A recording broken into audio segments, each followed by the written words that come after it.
नमस्कार दोस्तों, आपका बहुत बहुत स्वागत है विल पावर एंड लाइफ के यूट्यूब चैनल पे। तो दोस्तों आज हम जानेंगे द लॉ ऑफ अट्रैक्शन, आकर्षण के नियम। तो दोस्तों इस बुक के सारांश को मैं आपके समक्ष प्रस्तुत करने चाह रहा हूँ। अगर वीडियो अच्छा लगे तो लाइक शेयर एंड कमेंट कीजिएगा और भी मोटिवेशनल वीडियो के लिए चैनल पर विजिट कर सकते हैं। चलिए जानते हैं।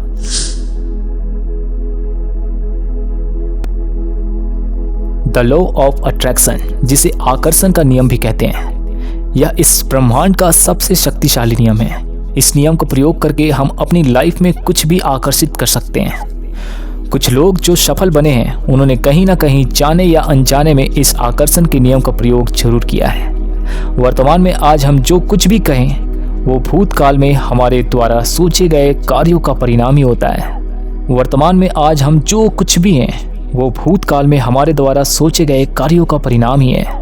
दोस्तों आज हम इस वीडियो में जानेंगे एथर एंड चेरी हिक्स के द्वारा लिखी गई पुस्तक द लॉ ऑफ अट्रैक्शन के बारे में। चलिए अब वीडियो स्टार्ट होता है यहाँ से।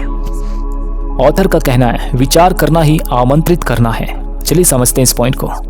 आकर्षण का नियम ये कहता है कि आप जिस भी वस्तु या चीज के बारे में अधिक विचार करते हैं उसी को आमंत्रित करते हैं, फिर वह चाहे आपको पसंद हो या ना हो। अगर आप गलत चीज़ों के प्रति अधिक विचार रखते हैं तो आप उसी प्रकार की वस्तुओं को अपने जीवन में आकर्षित करते हैं। वही यदि आप अच्छी चीज़ों जैसे सुख, समृद्धि, अमीरी इत्यादि के बारे में सोचते हैं तो आप ऐसी ही वस्तुओं की ओर आकर्षित होंगे। जब आप आकर्षण के नियम द्वारा किसी चीज़ पर थोड़ा भी विचार करते हैं तो वह लगातार बड़े से बड़ा और ताकतवर होता चला जाता है। अगर आप किसी भी ऐसी वस्तु के बारे में विचार करते हैं जो आपको नहीं चाहिए तो भी आकर्षण का नियम उसे भी विकसित करने में बहुत बड़ा रोल अदा करता है। चलिए सेकंड पॉइंट को समझते हैं। मेरे विचारों में चुंबकीय शक्ति है। आखिर इसका अर्थ क्या है? लेखक कहना चाहते हैं आकर्षण का नियम और उसकी चुंबकीय शक्ति ब्रह्मांड में जाकर उन स्पंदनों का आकर्षित करती है जो एक जैसे होते हैं और फिर वह उन्हें आप तक ले आती है। आप जिस विषय पर अधिक ध्यान देते हैं, जिस विचारों को अधिक सोचते हैं, यूनिवर्स उन्हीं वस्तुओं को आपके पास भेज देता है। लेकिन इस प्रक्रिया में आपके अनुभव भी आपके विचारों के समान ही होना चाहिए। अर्थात कहने का तात्पर्य यह है कि अगर आप अमीर होने के बारे में सोचते हैं तो उसी तरह के आपको महसूस भी करना होगा, तभी आप अमीर बन पाएंगे, अन्यथा व्यर्थ है। अगले पॉइंट की तरफ बढ़ते हैं। निराशा से बाहर कैसे निकलें? लेखक कहना चाहते हैं जो व्यक्ति निराश होते हैं और हमेशा निराशा में ही रहते हैं तो वह निराशा को ही अधिक आकर्षित हो जाते हैं। यदि आप आकर्षण के नियम के द्वारा निराशा से बाहर निकलना चाहते हैं तो आपको खुशी की कल्पना करनी होगी। आपको हमेशा प्रसन्न रहना होगा। आपको उन चीज़ों में अधिक ध्यान लगाना होगा जो आपको प्रसन्न करती हो। यह कार्य आपको तब तक करते रहना है जब तक आप इसे अनुभव या महसूस नहीं कर लेते हैं। अगर आप ऐसा करते हैं तो आप जिस वस्तु को जैसा चाहते हैं वैसे ही आकर्षित कर लेंगे। नेक्स्ट पॉइंट की तरफ बढ़ते हैं। सोचते या बोलते समय हम सृजन कर रहे होते हैं। आखिर कैसे? चलिए समझते हैं। जब हम सोचते हैं या बात करते हैं तो कोई और नहीं बल्कि हम स्वयं अपने अनुभवों का सृजन करते हैं। आप ये सब स्वयं कर रहे हैं। क्या आपने इस बात पर ध्यान दिया कि जो लोग बीमारी के बारे में अधिक सोचते हैं, अधिक बात करते हैं, वे बीमारी भी अधिक होते हैं? क्या आपने कभी इस बात पर भी ध्यान दिया कि जो लोग गरीबी के बारे में चर्चा करते हैं उनका जीवन वैसा ही होता है? वही लोग सुख और समृद्धि को बात करते हैं जिनका जीवन भी उसी प्रकार का हो जाता है।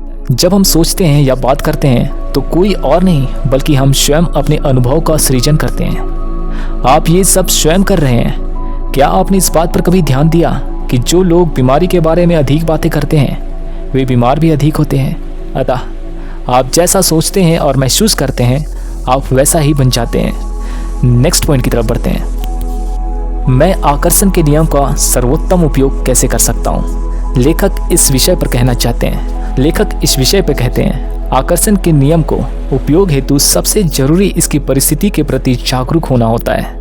चूंकि आकर्षण का नियम सदैव आपके विचारों पर ही टिकी हुई है। आप जैसा सोचोगे वैसा होगा, इसलिए अपने विचारों पर सही से ध्यान रखना बहुत जरूरी है। जब आप अपने विचारों, कार्यों या अपने साथ समय बिताने वाले लोगों के चयन करने की क्षमता आ जाएगी तब आपको आकर्षण के नियम का लाभ समझा जाएगा। जब आप अपने सराहना करने वाले लोगों के साथ समय बिताते हैं तो इससे आप में अपने प्रति ही सराहना का भाव जागृत होने लगता है। वही जब आप स्वयं में कमियां निकालने वाले लोगों के साथ रहते हैं तो आपके ध्यान आकर्षण का बिंदु भी आपकी कमियां ही बन जाती है।